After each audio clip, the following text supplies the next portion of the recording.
This podcast is sponsored by nobody.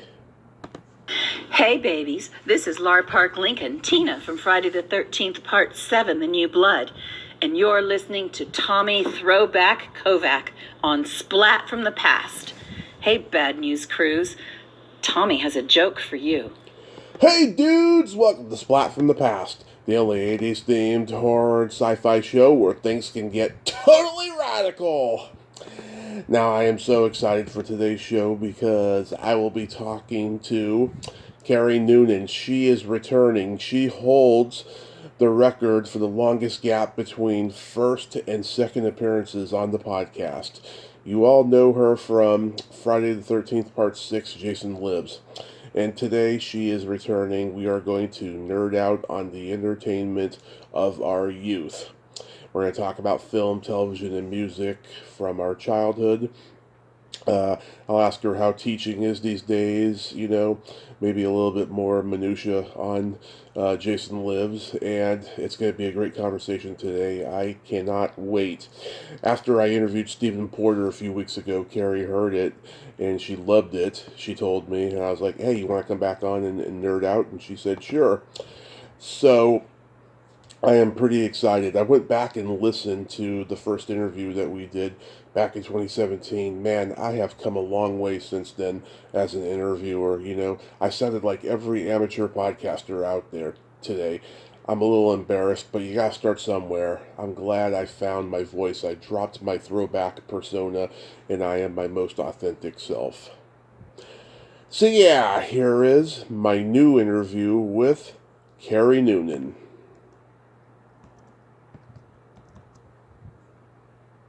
Hey, Kerry, welcome back. How are you today? I'm good, thanks. How are you? I am fantastic. And wow, I can't believe it's been 7 years since the first time we talked. I mean, the word pandemic didn't exist then. Well, it did. We just thought it was in the past. Exactly. Like the bubonic plague. Exactly. It's so crazy. Yes, thank you so much for coming back. Thanks for inviting me. Yes, so, going back in time, do you remember the first movie that impacted you as a child? Oh, okay.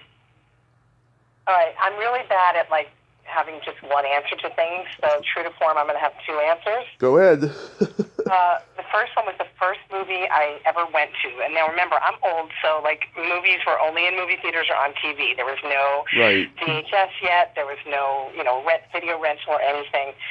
So my mom, every year Disney used to, every 7 years, Disney would re-release their classics, so it would hit a new generation of young kids.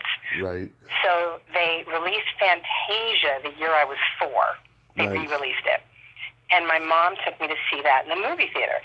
And, Fantasia's not it doesn't have a narrative, one narrative. It's a bunch of different little vignettes to music. Right. And the only thing I remember from it is the Mickey Mouse part where he's the sorcerer's apprentice, and there's all the brooms that keep generating and and they keep bringing buckets of water, and that's what I remember. But I vividly remembered that.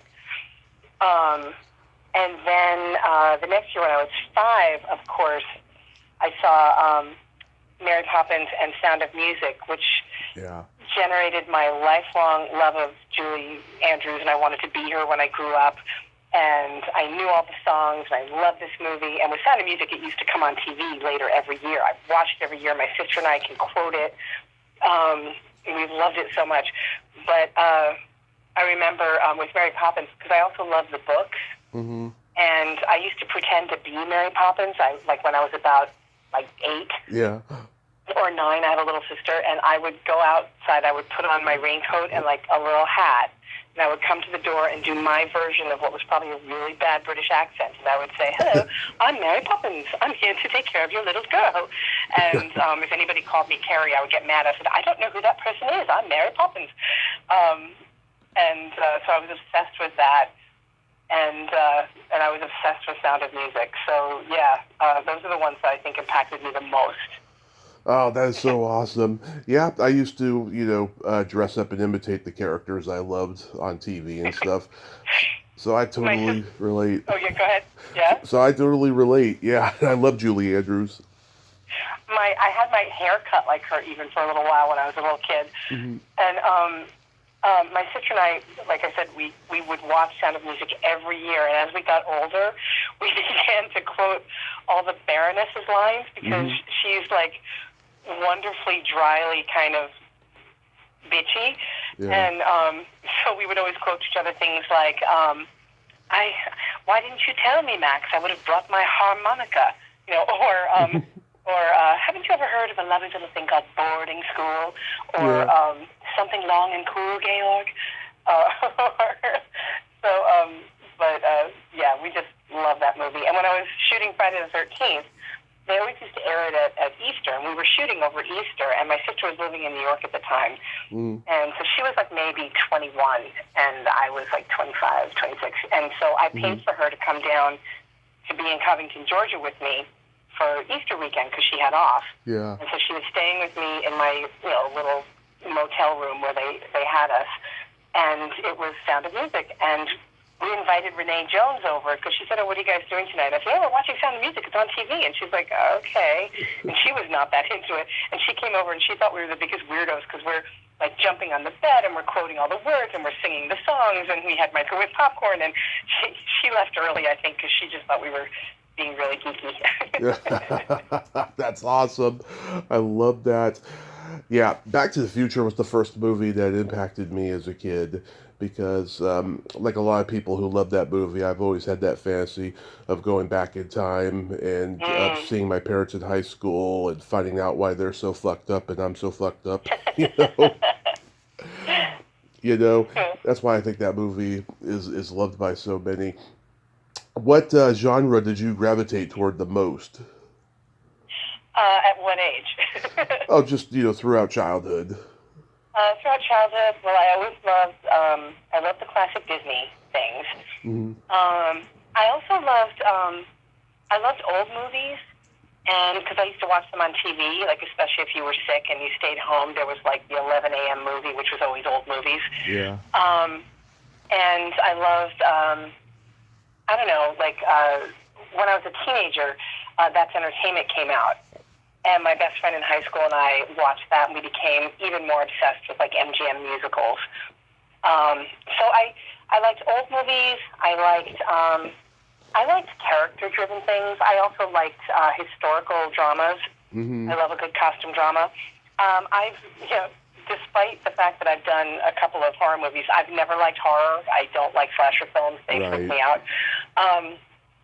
So I did not like to watch many of them. I did see, The Shining when it came out, and I saw Carrie when it came out, but and Halloween when it first came out. But I'd never seen one of the Friday the 13th when I was cast in Part 6, just because they're just scary to me, I prefer more like a psychological thriller, like Wait Until Dark with Audrey Hepburn. Oh, that's a good one. It's a great one. Or like a spy thriller, like 3 Days of the Condor. Oh, I love that movie.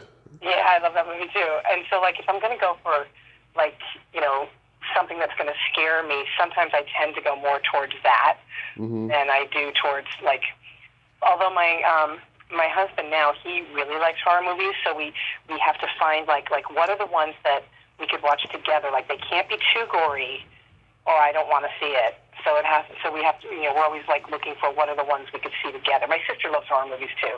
So sometimes she and my husband used to go see things in the theater that were more gory that they knew I wouldn't like. But in the 70s, I remember watching I loved What's Up, Doc. That's one of my favorite comedies of all time. Such a good movie. Yeah, since I was 5, I remember it was the weekend after school ended for Christmas. I had one of the worst colds of my life. I remember waking up in the morning and seeing it for the first time, and then my grandmother took me to the doctors and stuff. It's one of those memories you never forget. No, and I made my daughter who wants to be a filmmaker, and she has had to endure. I made sure that she watched old movies her whole life because my nephew started saying, he's older than she is, started saying things like, well, I don't want to watch movies that are black and white, or I don't want to watch movies before the year 2000. I was like, my kid is not going to be like that. So I started her out on Shirley Temple, and I made her watch a bunch of Turner Classic Movies when they still had Robert Osborne, and then later Ben Mankiewicz. And so yeah, a lot of times at our Friday night family movie night, we would pick like an older movie. And when I finally got her to watch What's Up, Doc a couple years ago, she was like, "I love this movie. This is the best movie. Why isn't everyone talking about this movie?" I'm like, "I know." When she went to film school, she had to take like a film history class.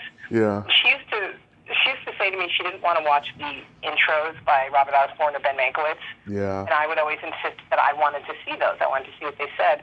And she texted me once from her class, and she said, "I don't know why I have to take this class. I learned everything about this from Robert Osborne and Ben Mankiewicz." Yeah. See, mother knows best. I know. Oh, and also, like, I love, like, Philadelphia Story is one of my all-time favorite classic movies. Oh, my God, Kerry, we're like kindred spirits. That's one of my favorite movies of all time, too. And so I made my daughter into a fan of it, too, and so every now and then we just watch it again. And she loves Cary Grant because of that.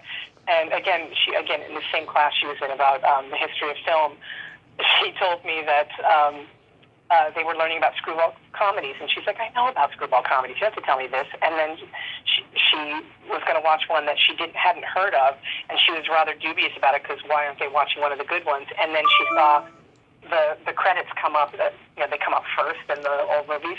Yeah. And it said Cary Grant, and she texted me again. She shouldn't be texting in class, but she texted me from class. She said, "Cary Grant, I'm totally here for this." So I feel like my job as a parent is done. I've inculcated the right kind of film aesthetic to her. Yeah, Jimmy Stewart won his Academy Award just before he went off to war, for that movie. Oh, and Harvey is another one I love, and of course, It's a Wonderful Life. Love Harvey. Yep, I have it on VHS. I'm looking at it right now as we speak. It's so good. Also, my daughter fell in love with the Thin Man movies, so as a family, we tend to watch those a lot. Jimmy Stewart's in one of those. Yeah, he plays a bad guy. Yeah. I know, that was perfect because, he's kind of the bad guy in the Philadelphia Story, but then he changes by the end, Yes, he gets redeemed. Yeah, he plays He's a great drunk scene too. Oh, yeah, that's what I was going to say. He was a great drunk in that scene. I don't know why my brain went here, but you know what? The kids movie that I love that I don't see shown very often is The Phantom Toll Booth. Did you ever see that? I've heard of it. I haven't seen it. It's really good. I have such fondness for that movie. I mean, that and like Chitty Chitty Bang Bang and stuff when I was a kid. Yeah. And when I was little, again, pre-VHS or whatever, in the summers, the local movie theater would do like a special summer kids movie matinee, and they would show things like that, or they would show this not very good movie called 5 Weeks in a Balloon, and my sister and I would watch every year. Irwin Allen, yeah. Yeah, it's like, why is it 5 Weeks in a Balloon every year? But Phantom Toll Booth was one of them, and I liked the book, and it's like a combination of animation and live action, and the star is the kid who played Eddie Munster. Oh, God, Butch Patrick, I've interviewed him. Yeah. It's a really sweet kids movie, and I don't know why nobody ever mentions it. Yeah, it's very underrated, I have to say. Yeah, the first Friday the 13th cemented my love for horror. I had dabbled in it a little bit before. My parents showed me The Shining when I was a year old. They hated. Oh my God. They hated horror, but they loved Jack Nicholson, so that's why it was on. And we had just gotten HBO. It was on a lot during the summer of 1984 when we got it, and yeah, it scared the shit out of me. And then I went back at 7. Around Halloween time, it was on USA. It was on USA Network, all chopped up and stuff. And then it became my go-to horror movie, along with Jason Lives in Creepshow for the next 30-something years. Well, I'm happy to be in such amazing company.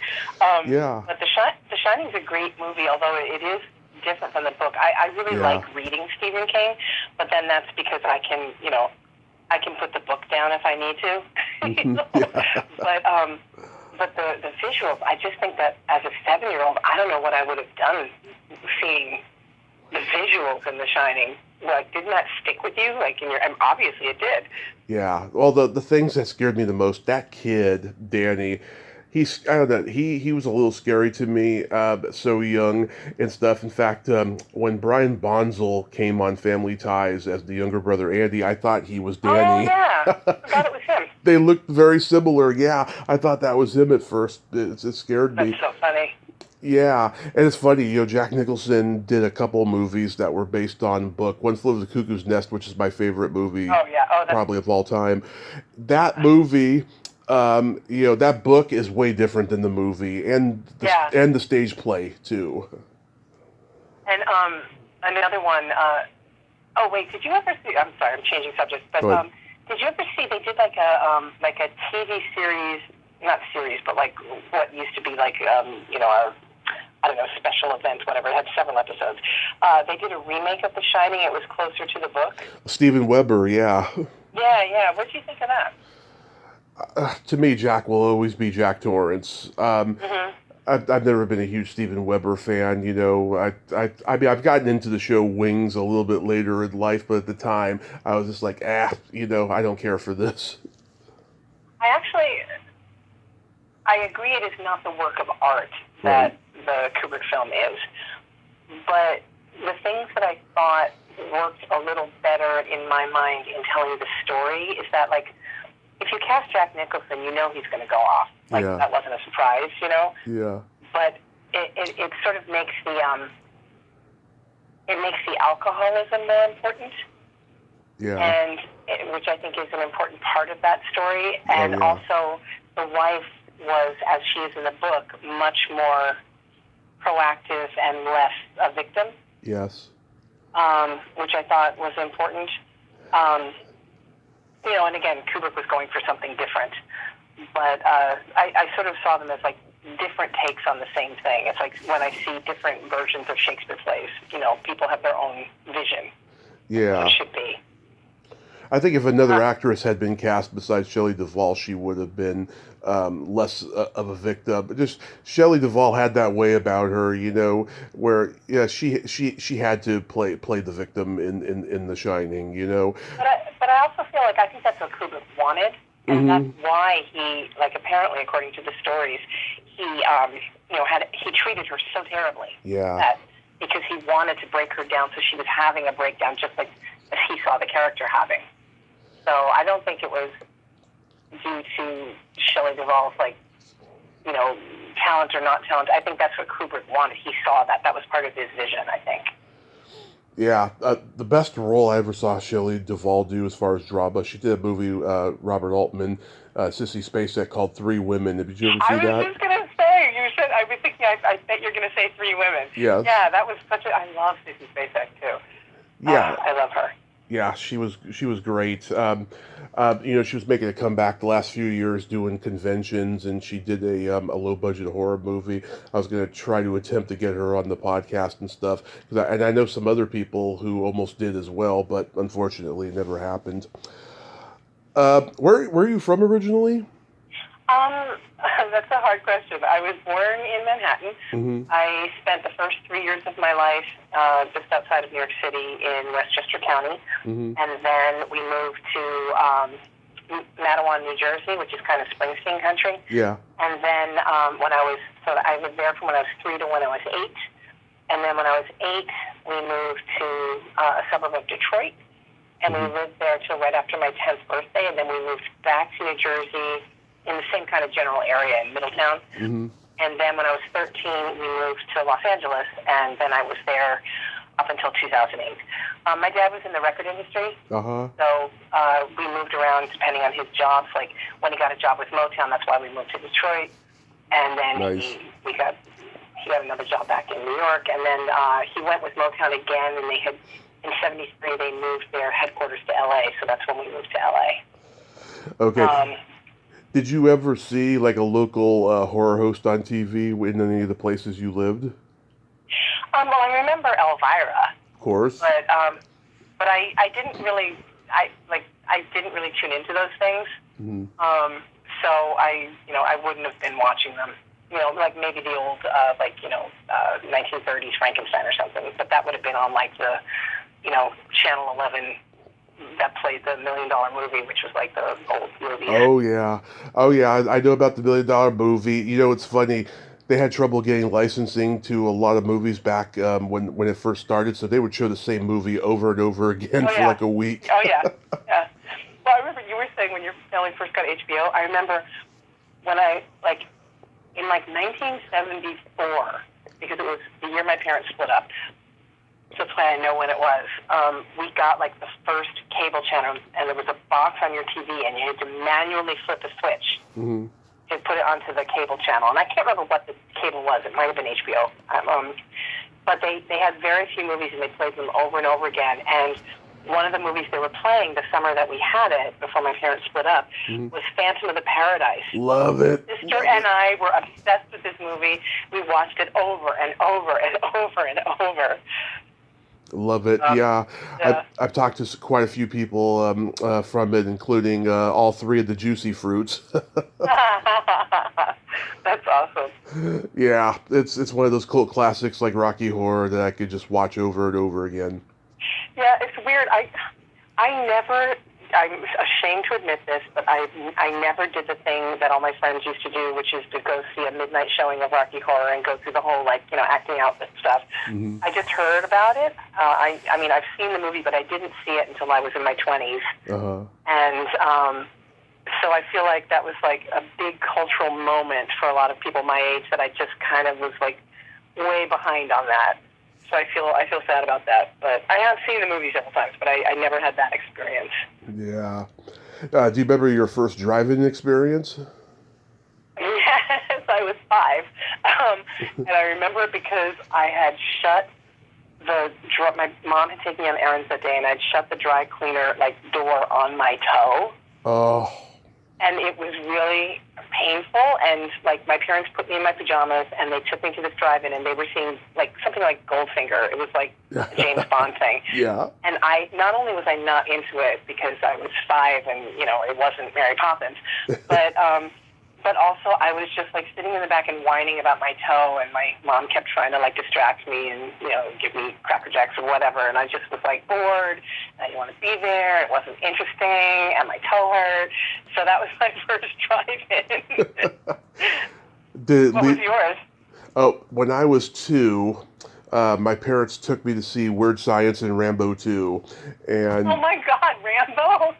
Yeah, well, it was incidental. They figured, it's the second movie. Let's just stay and watch. Yeah. You'd probably be asleep by then, yeah. Yeah, which is going to bring me to my next point. When I was 3.5, they stopped taking me for a few years because it got to a point where I was either falling asleep in the back seat or I was getting out of the car and knocking on windshields. That's very funny. Yeah. I remember taking my daughter and some of her friends, a bunch of us moms got together when Brave came out, and our daughters all did Irish dance together, and I think they were maybe they were 10, I don't remember. They were between 8 and 10. And we set up, and we had the back of the car down, and they were sitting there, and we moms were in little chairs, and it was just really fun. I thought, I should have done this more often. Yeah. But yeah. Yeah. And then during the pandemic, we have one drive-in theater here, because I live in the state of Vermont. I live near Burlington. Right. And it stayed open during the pandemic because people could go to the movies in their car, and it was safe. Yeah. A lot of comedians started doing drive-in shows, and I was glad that I don't do stand-up anymore because that would have been a disaster for me. I would have had cars drive off with the kind of cringe comedy that I do. My daughter had a drive-in high school graduation, unfortunately, because she graduated in June of 2020. Nice. So we all pulled up in our cars, and they had the graduation that way. That's going to be an interesting graduation for her to remember the rest of her life. Yeah, exactly. So getting into television, did you watch sitcoms growing up? Yeah. I mean, when I was really little, what I remember is being allowed to stay up late because my mom didn't want to put us to bed in the middle of Laugh-In. And so I got to stay up and see Laugh-In, so that was really cool. And then I watched, like in the afternoons, I watched reruns of Bewitched and I Dream of Jeannie and I Love Lucy and Star Trek and the old Twilight Zone. So I watched those like in the afternoons, like after school. But I really remember more like in my teens, well, like between the ages of like 10 and like when I graduated from high school, I remember always watching Mary Tyler Moore and the Bob Newhart Show and Carol Burnett. Love them. I remember Welcome Back, Kotter, Mork and Mindy, Happy Days, The Waltons. I remember, we used to watch Masterpiece Theater, and I was obsessed with like what I called olden days. I was obsessed with like Tudor England and stuff, so I watched the Masterpiece Theater, Six Wives of Henry VIII and Elizabeth R., and I loved those things. And I loved, on Sundays they would have, I think it was NBC had like the Sunday night mystery series. Yeah. And they aired, there was a revolving number of series, and they aired once a month.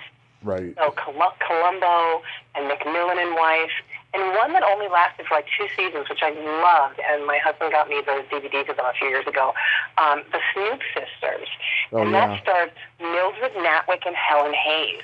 Yeah. And I loved it. And I loved Mildred Natwick already because from Barefoot in the Park and from The Court Jester with Danny Kaye, so I knew who she was.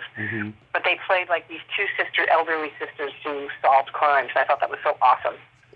Yeah. Oh, and of course, and Saturday Night Live. I loved staying up and watching Saturday Night Live, too. I'm a huge Saturday Night Live fan. The first cast is my favorite because they were so raw, so irreverent, very punk rock-like. They were breaking mainstream barriers. You know, they were doing things that no variety show had done before that. And I especially loved Gilda Radner, but I loved Jane Curtin, I loved Lorraine Newman. And then for a while in the 80s, I wasn't watching it because I was in college and doing things on Saturday night. You know, most people that I knew didn't have, VCRs. Yeah. And, like, I didn't have one in my dorm with me, so, like, if you missed it, you missed it. And then I was doing plays and stuff when I graduated. So a lot of the early to mid-'80s, I was hearing about SNL, but I wasn't really watching it because I was doing other things on Saturday nights. I kind of missed the Eddie Murphy years, and I missed that odd season that had like Harry Shearer and Billy Crystal and Christopher Guest and Martin Short. Yeah. And I love them. But I just wasn't really watching it a lot then, and so I came back in when in the sort of Mike Myers and Jan Hooks and Nora Dunn, Dana Carvey. I came back in and started watching again in that era, and I really like that era too. I love that Billy Crystal season because they did some pretty weird stuff. I've seen YouTube things of it now. Yeah. They did some pretty groundbreaking stuff on there. They did a lot of on location stuff during that season. They did a 60-minute sketch where Harry Shearer's Mike Wallace, and he's trying to investigate this novelty gag company. Christopher Guest and Billy Crystal are like the two brothers who own it, and Martin Short's playing the weasel lawyer who's always defensive, and stuff. Oh, it's hilarious. It's laugh out loud hilarious. And at the end of the sketch, they pull a prank on him with dog shit. Oh, God. Well, I remember seeing, I think I saw it when it first aired, and then I just found, a YouTube clip of it recently, because it's the synchronized swimming one. Yes. Which is so funny. They're all so funny in that. Harry Shearer, Christopher Guest, and Martin Short, they're so funny. Yeah. Martin Short. Martin Short's synchronized swimming character is just like the character that he used to play on SCTV in the Half-Wit sketch. Yeah, there's all these like almost borderline retarded guests, and he's like, he's like one of them, and the character he's playing is kind of like the synchronized swimmer. I'm not a strong swimmer. Yeah. I'm having difficulty getting through high school. It's what he says to Eugene Levy on Half-Wit. Yeah, and then all right, now I'm moving into 80s and 90s, but I really love all the Christopher Guest movies. Best in Show, Mighty Wind. Mighty Wind is brilliant, especially as someone who not only grew up watching those kinds of folk singers, Yeah.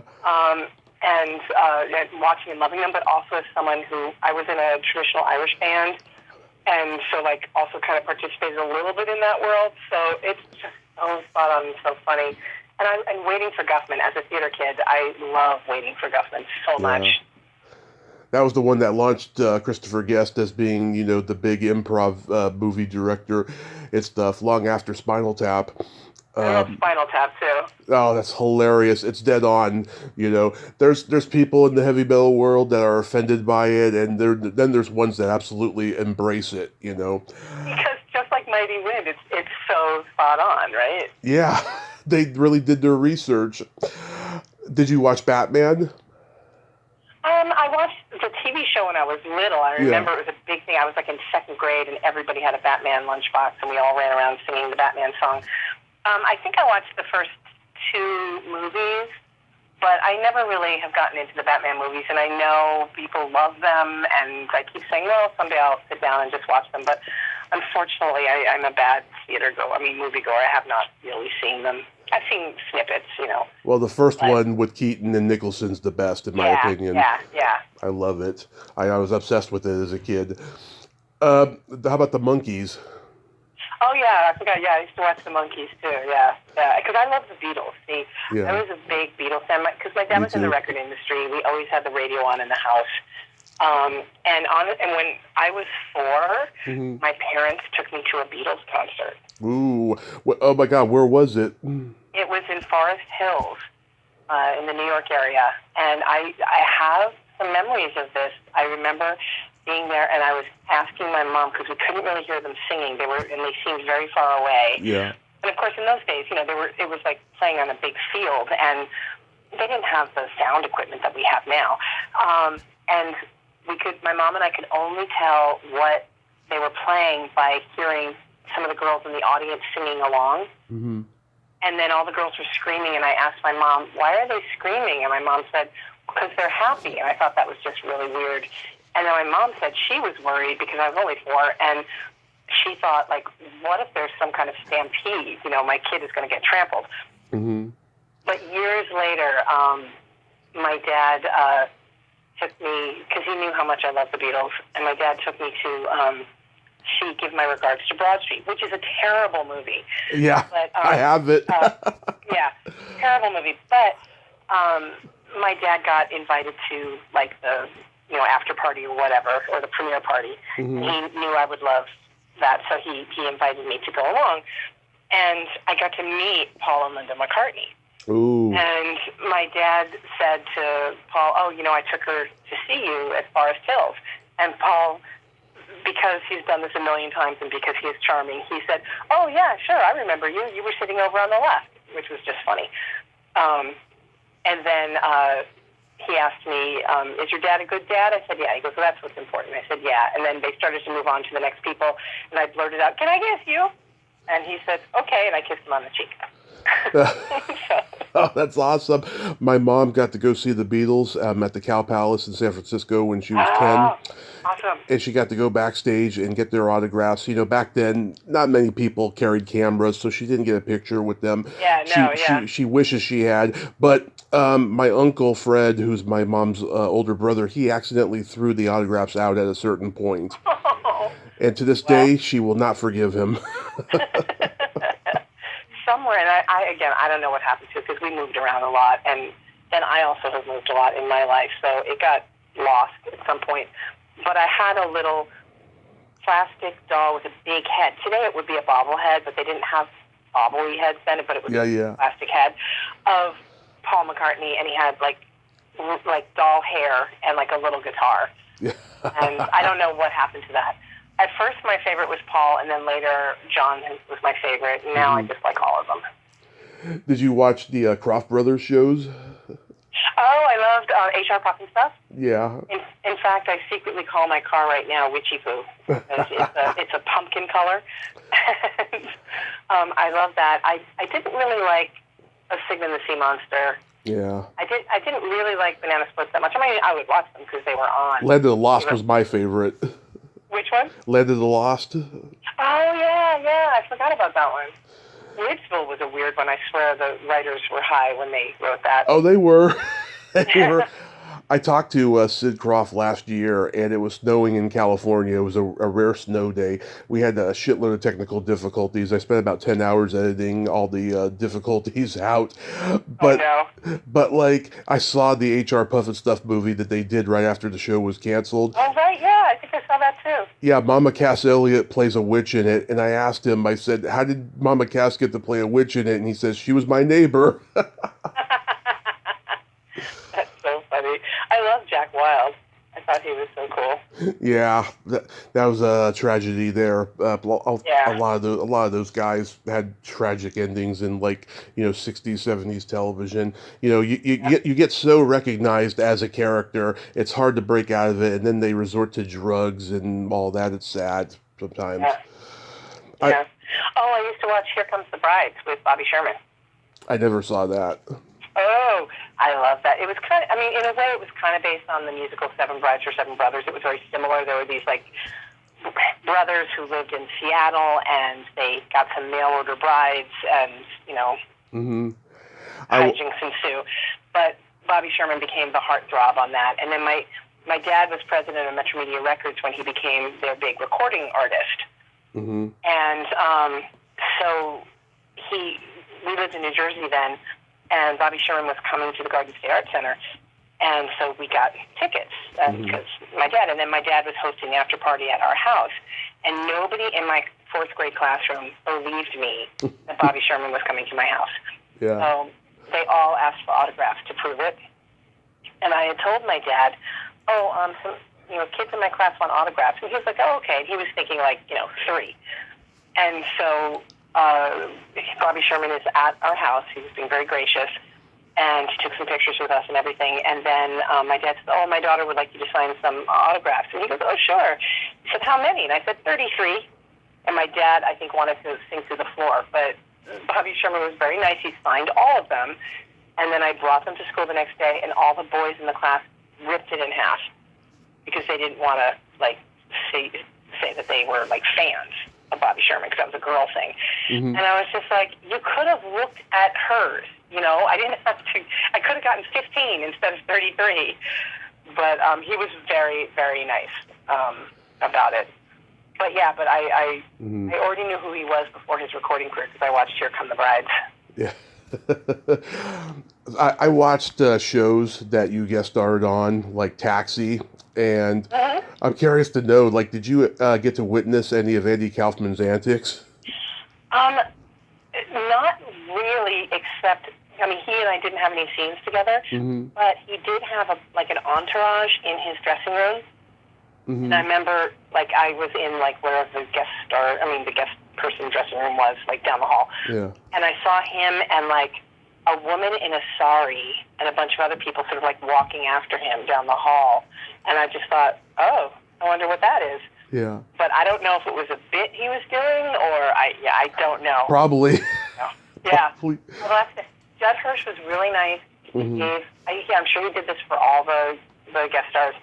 He gave me a thing of Jelly Bellies or jelly beans with a nice little note, which was just very sweet. And I got that job because I imitated my sister and talked like a Valley girl because they wanted a Valley girl. Yeah.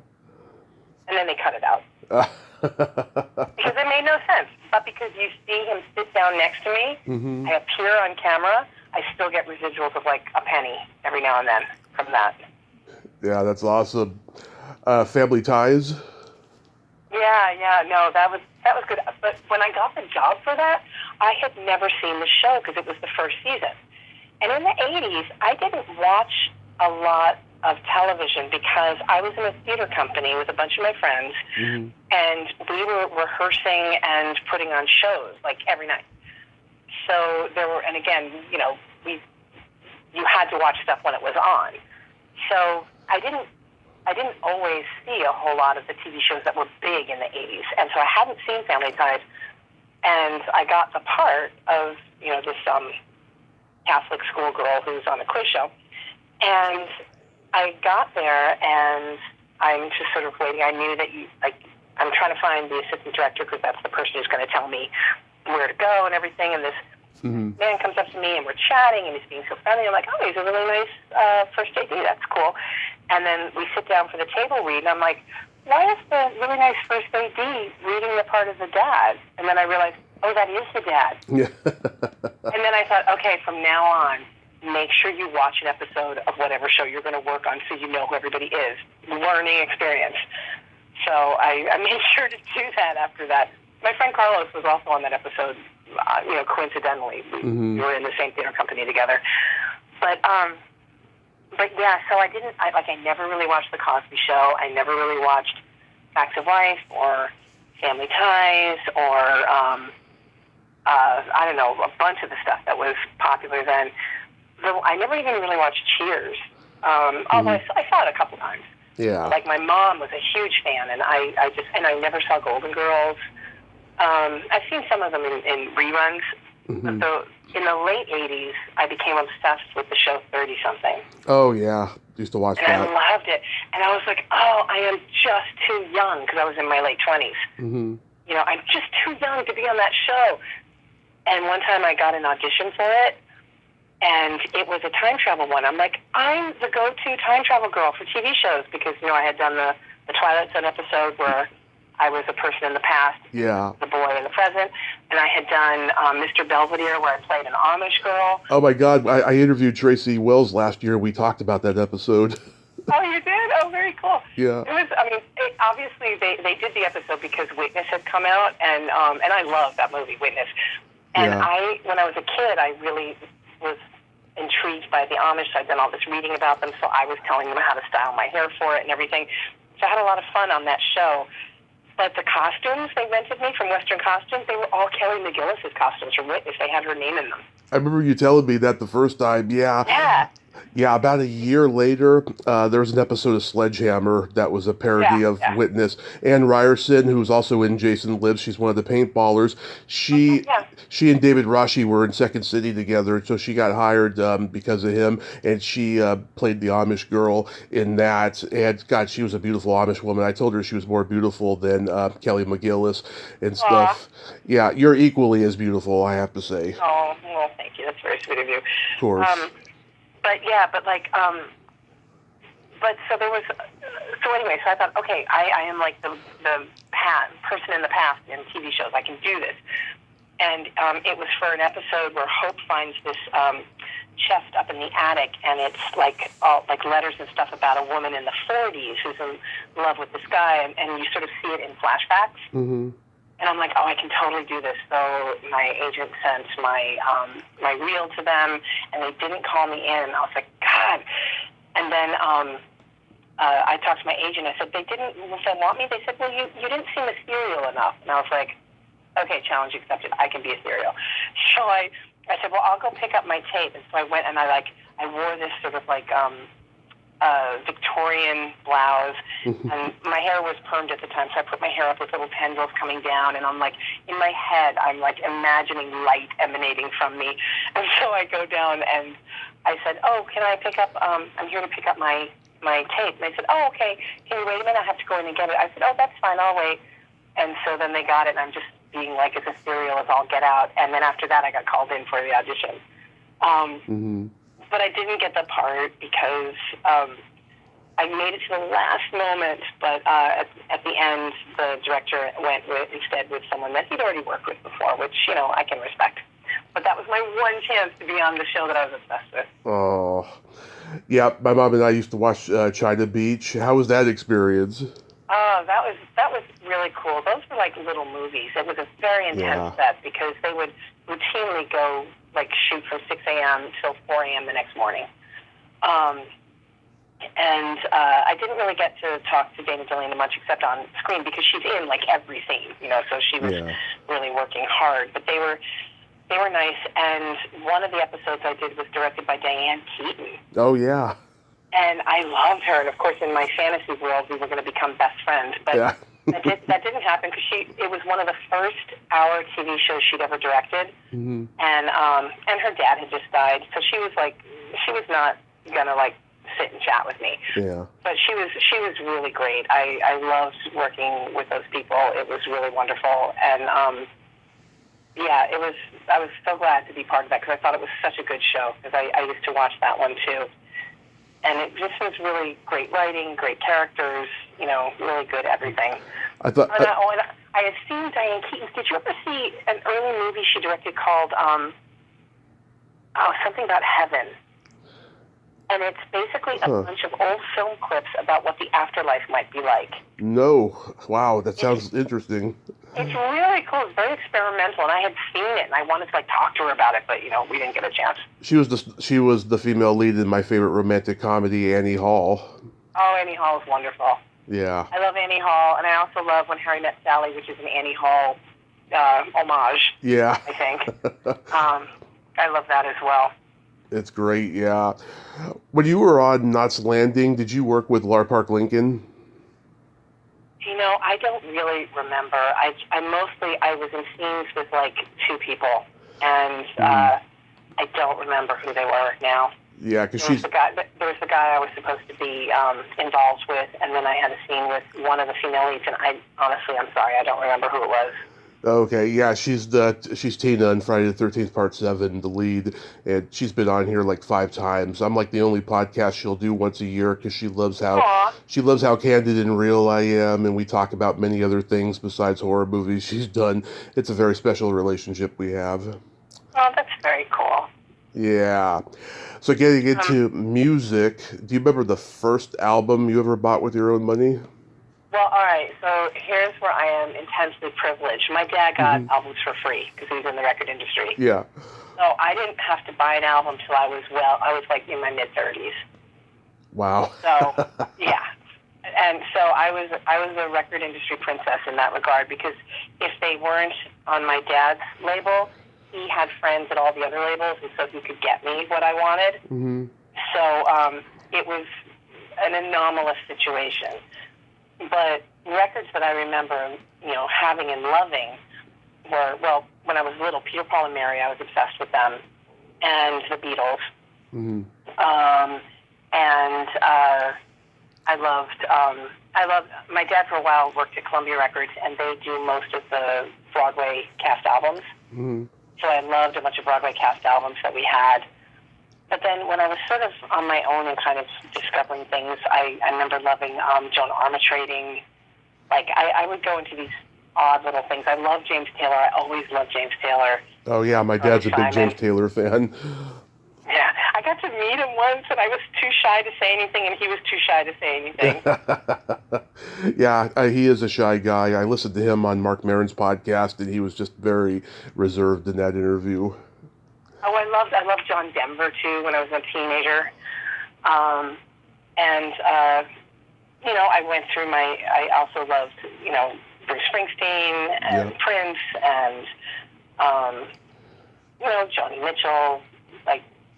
But like I said, I had a very anomalous relationship with CDs or records because of my dad's job. Yeah, we had a big box of vinyl records. We had everything from Beatles to the Stones to Johnny Cash live at Folsom Prison, Fleetwood Mac, Rod Stewart, Captain Beefheart, AC/DC. We had everything. There's nothing like that stinky, musky smell of vinyl. It's intoxicating. Oh, I know. My dad had this great record collection, but he never really took care of it. And then he kept a lot of them in his garage, and he had a flood, and they all got ruined. Oh. And then a bunch of my albums that got stolen from me.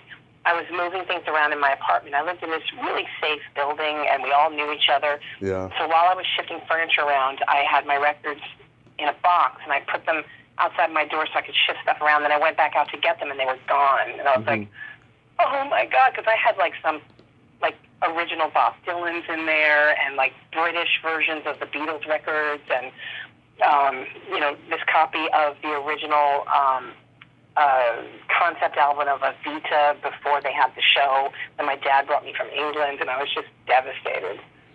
Yeah. But, oh well. How about your first concert? Well, it was the Beatles. Oh, that's right. I'm sorry, I forgot about that. But then and my dad took me to see Heinz and Dad at a nightclub when I was 5 or 6, because Gregory Hines used to come and spend the night at my parents' house and play football with my dad and his friends. But then later on, I loved seeing the Jackson 5. I loved seeing Diana Ross. I saw Stevie Wonder. I saw John Denver. I saw just all kinds of fabulous. I'm very lucky in the concerts I got to go to because of my dad. Bruce Springsteen's Born in the USA tour, I saw it 4 times. Oh. Twice when they were in LA on the first part of the tour, and then they went like around the world, and then they came back to LA like a year and a half later, and I saw them twice then too. Wow. I remember seeing Lone Justice and Tom Petty. Oh, I've interviewed Maria McKee from Lone Justice. Oh, I love her so much. Yeah. I never got to meet her, but I love her stuff. Yeah, she said yes to my podcast when she found out I love sci-fi, so we got the nerd out on sci-fi near the end of that interview. Oh my God, there was a year when I did nothing but constantly play the Lone Justice first. I had it on cassette tape in my car, like non-stop, and sang it at the top of my lungs. Mm-hmm. Yeah, it's funny. Maria told me that she went to high school with William Shatner's kids, and Lone Justice got to be on Saturday Night Live when William Shatner hosted, coincidentally. Oh, and when she saw him backstage, he gave her a great big hug and everything. Oh my gosh, that's so cool. Yeah. My first real concert was Alice Cooper. Now, he did not do the Jason Lives song. He's back, the man behind the mask. Though I heard about 2 summers ago he did, because he reunited with his guitarist from that time, Kane Roberts. Huh. Yeah, and they have a new album out together and stuff, which I thought was cool that they brought back that song. And I can imagine you love Celtic music, because your husband isn't he a Celtic musician? Yeah, and we met because we were in rival Irish bands in LA. Mm-hmm. I was in a band with Tate Donovan and a guy named Jake Gibson, who's now a TV writer, and an artist whose name is Karin Cronin. Mm-hmm. And the 4 of us were in a band. Originally we were called The Descendants. Yeah. And then the punk band came after us, even though we spelled it differently. So for like a few weeks we were called, because we had a weekly gig, and we listed ourselves in the LA Weekly as the band formerly known as The Descendants. Yeah. And then we hit on the name The MacGuffins, because it was Celtic-y, and 3 of us were in the film industry, so it's Hitchcock-like. Name. Yeah, the MacGuffins, that's a Hitchcock thing. Exactly. So for a while we were kind of doing really well. We played at Molly Malone's, and because Tate was dating Jennifer Aniston, and Friends was a big thing. Yeah. And some of them would come down and see us, so suddenly we became popular, even with people who wouldn't cross the street to hear Irish music. Mm-hmm. And then, but my husband's band was formed like about a year or so before my band was formed, and they had a weekly gig at O'Brien's in Santa Monica, and all the Irish bands in town submitted tapes to be considered for Titanic, but his band got it, and they are great. They had great energy, and my husband still writes songs with them sometimes. His songs are incredibly cleverly written. But yeah, no, I love Irish music, and I love Dannon, I love Altan, I love Van Morrison. I love Van Morrison. I love Mary Black. I love the British musicians Matty Pryor and June Tabor. I love Fairport Convention. I love Steel Ice Band. I love who else? Dervish. I love Solace. I really love Solace. I love Natalie McMaster. Just a bunch of folks. I have a lot more respect for it now than I did when I was younger. When I was 13, I rented a video of, remember Dexy's Midnight Runners? They did Come On Eileen. Oh, yeah. They did a concert video when that song came out, and I watched it when I was 13, and I was bored just hearing those violins and the strings and everything. But I went back last year on YouTube and saw it, and I was like, this is very good music. You know, getting older, you appreciate music more, you know. And, yeah, for a while, because my husband plays baron, which is the Irish drum, mm-hmm. and and I play guitar. I'm a rhythm guitar, not very good. I'm a very mediocre guitar player, and I sing. And so we wanted a melody instrument in the family, so we tried to get our daughter to play fiddle. But she thought she wanted to do it, but then she didn't really like it, so instead she became an Irish dancer. Nice. Yeah, how about comedy albums? Did you have those growing up? We had a lot of the ones that were whatever my dad's record label was. So we had a lot of Bill Cosby. We had some Lenny Bruce. Mm-hmm. We had George Carlin. Richard Pryor? No, we didn't. I had friends who listened to it, but we didn't. My family didn't have any Richard Pryor, not just on principle, just because we didn't have them, Yeah. But I remember watching him in movies, and I think he had a special one time, and so I was, I knew his stuff, but we didn't have the. Oh, and my parents even had some Woody Allen albums from back in the early '60s. With the Eggs Benedict routine he did. And I wish they'd had some Bob Newhart and some, and Nichols and May. I would have loved to have heard some of those on record. Oh yeah, Carl Reiner and Mel Brooks, the 2,000-year-old man. Yeah, we had 2,000-year-old man. Yeah. Yeah, we had like Lily Tomlin's "This Is a Recording." That's we had Lily Tomlin too. I got to see Lily Tomlin when I was 13 for my birthday because she had just done her first comedy album for Polydor, which my dad was working at the time. So that was really cool. I felt very grown up. We went to Greenwich Village and we went to like a club and saw Lily Tomlin. So that was really cool. Yeah, we had Cheech and Chong's "Big Bamboo." We had a Richard Pryor record. I don't remember which one. The cover was missing. We only had the jacket. I guess someone from my parents' partying day stole it or something. Oh, no. But, we had all of those and stuff.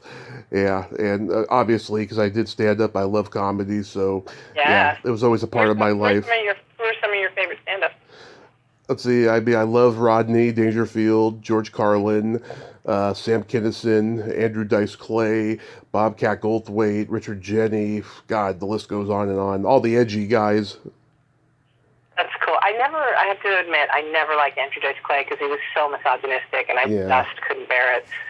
But my dad liked Rodney Dangerfield, which I thought was funny because Rodney Dangerfield sometimes reminded me of my dad. Yeah. But, I just love Dice because he reminded me of Fonzie, but just a harder edged Fonzie, and stuff. And he's I've read his book, I could see he's not really that guy in real life, and stuff. But yeah, I know a lot of people were shocked by him back in the day. Well, it's the whole thing of punching down. Mm-hmm. Don't punch down.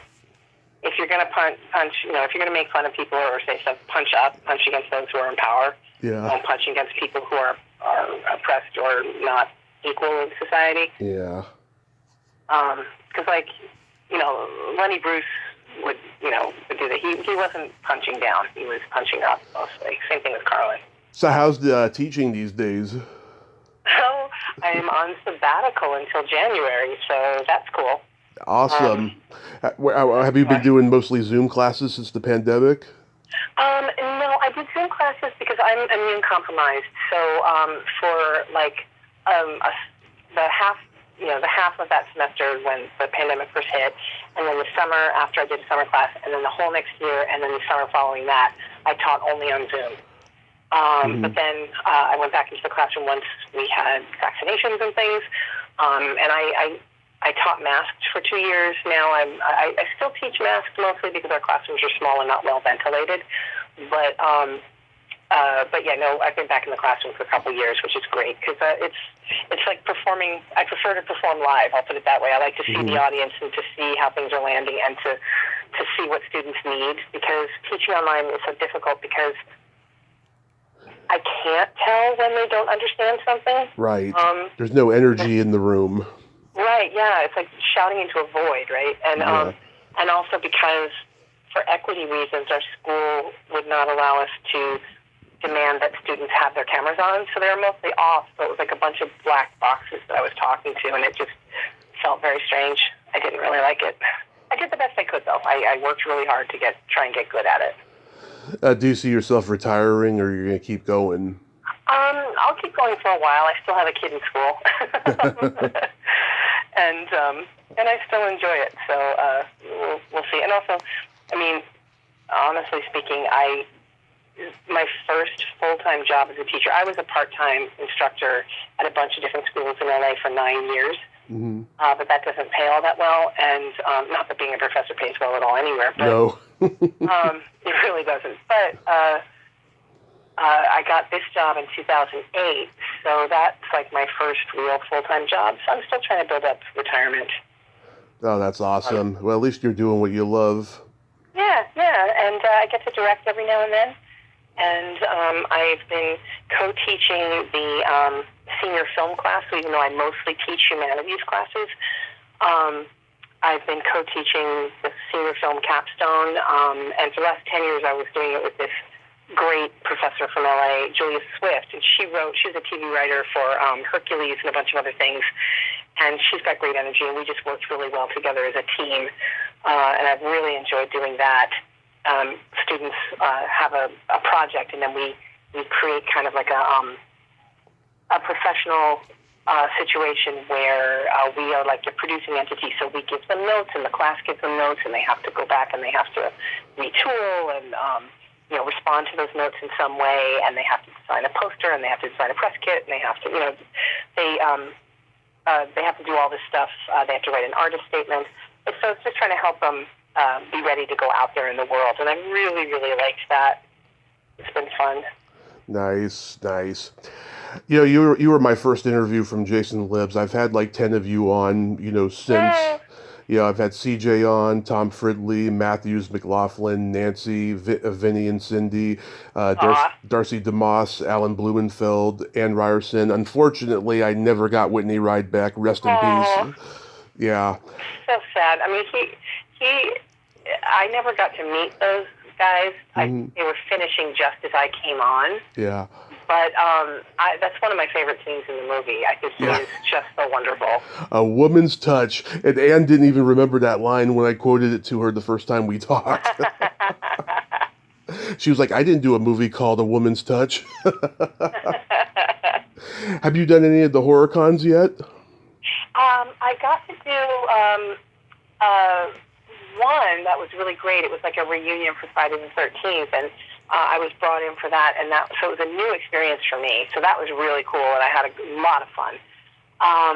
And then I keep hoping that I'll get to do some others. I tried to do one here in Vermont, but it's not a very big. The con was minuscule. Oh, if you do one in California. We don't have a big population here. Yeah. They had an event. Tommy McLaughlin asked if I could make it. They had an event showing the movie at a movie theater, and a bunch of folks went who'd been in the film, and I really wanted to go, but it was right at the end of the academic year, like right around just before finals, and they couldn't pay my way out there, and I just couldn't justify taking the time off. But I'm hoping, I keep hoping I'll get to do more, because I had such a fun time. People just amazed me, not only with their love for the movie, which I so appreciate, but also the fact that they, like you, they all said that they had watched horror movies at a very young age. And I was like, oh my God, I didn't let my kid see this till she was 13. So they just had such like long-term loyalty, which was it just made me smile so much. It was so great to meet people and talk to them about it. And it was a cool experience. I really liked it. Yeah, if you do one in California, I'll try to show up and stuff because, it'd be great to meet you in person. I've also talked to 3 people from the movie that you dislike, Hot Moves. Oh God. Jill Scholen's been on 3 times. We've become good friends. She's such a sweetheart. She's so genuine. My memory of her is that she was so nice. So yeah, that doesn't surprise me.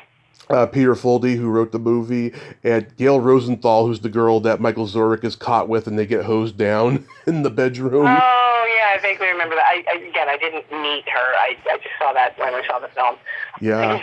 Like I said, it was going to the screening was an interesting, embarrassing experience because my dad wanted to go because it was my first movie. Mm-hmm. And so I was sitting between my dad and my boyfriend. Yeah. It was just like, oh my gosh, I was crawling under my seat. And my boyfriend at the time, that was Chris Matheson. He was one of the co-writers of Bill and Ted's Excellent Adventure. Yeah, it was the year that he and Ed were writing Bill and Ted. Yeah. Dating. Yeah, I love the Bill and Ted movies.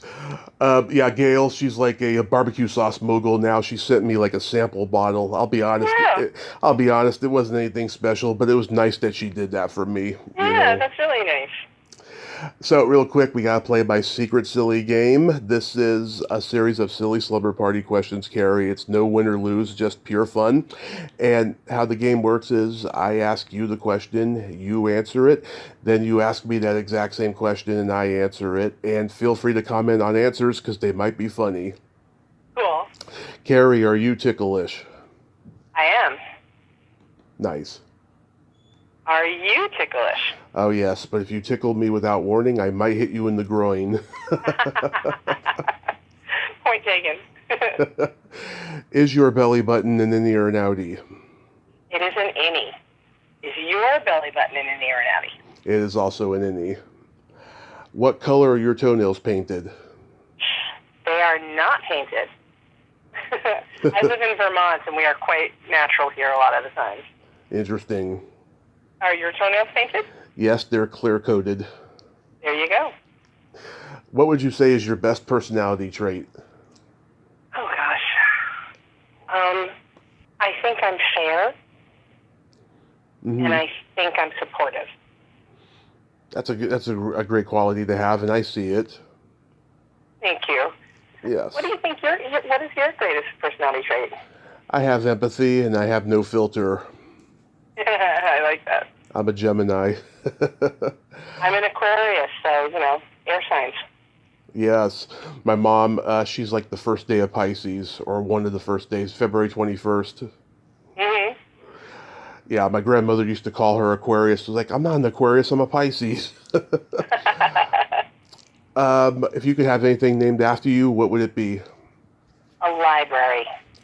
The Kerry Noonan Library. I'd go there. I love books. I read constantly. I'd rather curl up with a book than do anything else except maybe watch movies. So I would like that. Nice. If you could have anything named after you, what would it be? A vibrator. I'm afraid to ask why. Just a manifestation of my queerness, that's all. Excellent. I'd call it the Tommy Chatsy. And then my favorite question, is there a stinky smell that just makes you gag?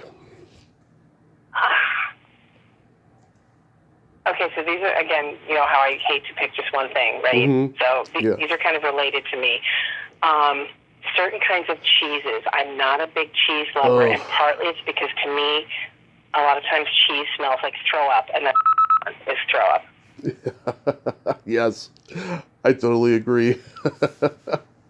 I know it's heretical for me to say this because I live in Vermont, which is a proud cheese-producing state. Mm-hmm. So I do not mean to denigrate Vermont's wonderful cheeses.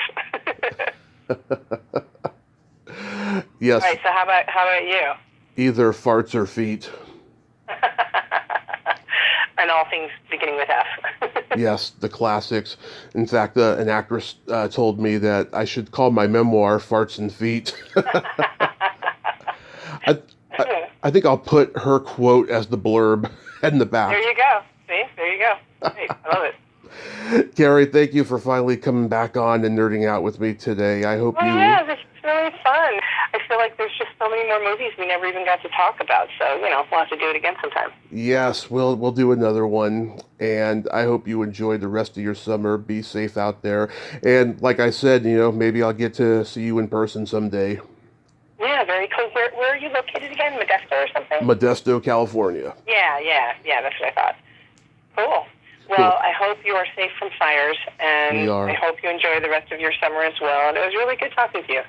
You too. Have a great day. Thank you. You too. Bye-bye. Bye. Well, there you have it. Kerry Noonan. Ain't she a sweetheart? Oh my God, I just adore her. Oh my God, she is so fabulous. I hope I get to meet her in person someday. And, she's part of the actors gang, with all my other guests, Lance Guest and Cameron Dye and Amy Resnick and Stephen Porter and all of them that I've talked to. They're all such great people. They were the acting group of back in the day that were just one of the good ones. They're all sweet people, not an ego in that group. Well, until next time, this is Tommy Throwback Kovac saying, there's no shame in living in the past because the present sucks. Later, dudes.